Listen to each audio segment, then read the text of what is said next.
Madam, blood banks strike జరుగుతుంది madam. పేషెంట్కి అర్జెంటుగా బ్లడ్ కావాలి. నా బ్లడ్ మ్యాచ్ అవుతుంది, నేను ఇస్తాను సిస్టర్. మీరు ఆల్రెడీ చాలా వీక్గా ఉన్నారు. నిన్న కళ్ళు తిరిగి పడిపోయారు. మీరు ఇవ్వకూడదు మేడం.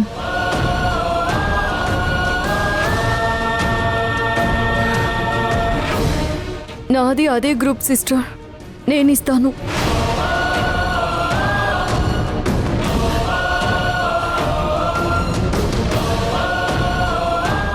అన్నయ్య, ఇందులో సర్కి సూపు కిచడి పెట్టాను. ముందు సూప్ ఇవ్వండి. పదండి సిస్టర్.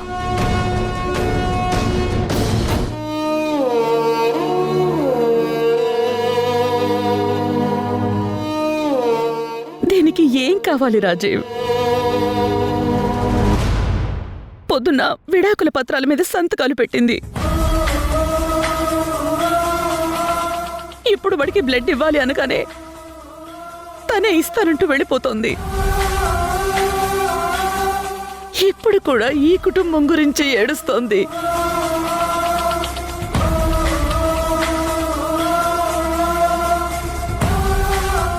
తను విడాకులు ఇవ్వాలని నిర్ణయం తీసుకుందే ఈ కుటుంబం ధ్రువ బాగుండాలనే. ధ్రువకి బాగయ్యేంత వరకు తను ఏ బాధ్యత నుంచి తప్పించుకోదు. అది తప్పించుకోదు. బాధలో ఉన్నప్పుడు భరోసాగా ఉంటుంది.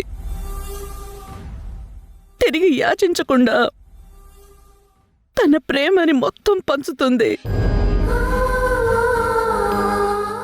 అది తీర్చుకోలేని రుణం కింద మారి బంధాల్ని కట్టిపడేస్తుంది.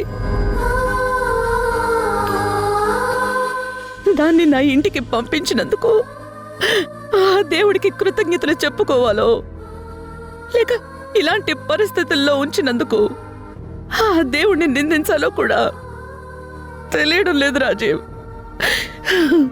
తెలియడం లేదు.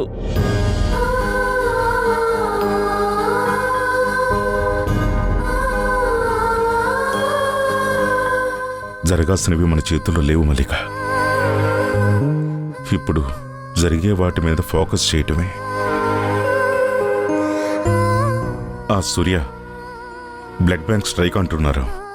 వసుంధర బ్లడ్ మాత్రమే సరిపోదు. నేను ఆఫీస్లో, ఎస్టేట్లో అందరికీ చెప్తాను. నువ్వు కూడా మీ వాళ్ళకి చెప్పు. తప్పకుండా సార్, ఇప్పుడే చెప్తాను.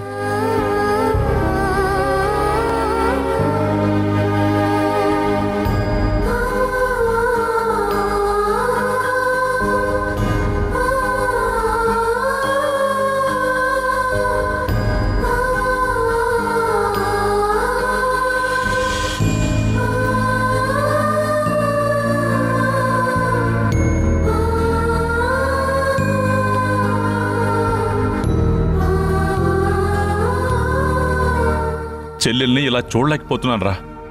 మన వాళ్ళందరికీ ధ్రువాసార పరిస్థితి చెప్పు.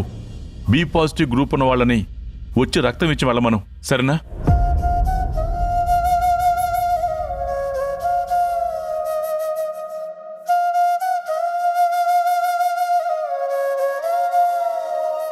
మన ఎస్టేట్లో వాళ్ళందరికీ చెప్పండి, బ్లడ్ గ్రూప్ బి పాజిటివ్.